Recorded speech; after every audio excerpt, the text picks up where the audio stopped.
திருவண்ணாமலை தேசிய நெடுஞ்சாலையில் இளைஞர் ஒருவர் இருசக்கர வாகனத்தில் ஒரு புறமாக அமர்ந்து கொண்டு கால் மீது கால் போட்டு செல்போனை இயக்கியபடி 3 கிலோமீட்டர் தொலைவிற்கு மேல் சென்றதால் வாகன ஓட்டிகள் அச்சமடைந்துள்ளனர். இதுகுறித்த கூடுதல் விவரங்களை எமது செய்தியாளர் மணிகண்டன் வழங்க கேட்கலாம். வணக்கம் மணிகண்டன், இதுகுறித்த கூடுதல் விவரங்கள்.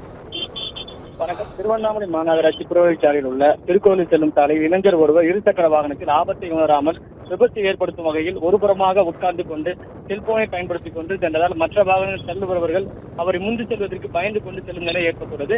திருவண்ணாமலை மாவட்ட காவல்துறை இருசக்கர வாகனத்தில் மற்றவர்கள் அச்சம் ஏற்படுத்தும் வகையில் சில இருசக்கர வாகனங்கள் பறிமுதல் செய்தும் அவர்கள் மீது வழக்கு பதிவு செய்து நடவடிக்கை மேற்கொண்டு வரும் நிலையில இன்று திருவண்ணாமலை திருக்கோவில் சாலையில் இளைஞர் ஒருவர் மற்ற வாகனங்களுக்கு இடையூறு ஏற்படுத்தும் வகையிலும் அச்சுறுத்தும் வகையிலும் ஆபத்தை ஏற்படுத்தும் வகையிலும் விவரங்களுக்கு நன்றி மணிகண்டன். பிளே ஸ்டோர் மற்றும் ஆப் ஸ்டோரில் இருந்து பாலிமர் செயலியை QR கோடு மூலம் பதிவிறக்கம் செய்யுங்கள். செய்திகளை உடனுக்குடன் பெறுங்கள்.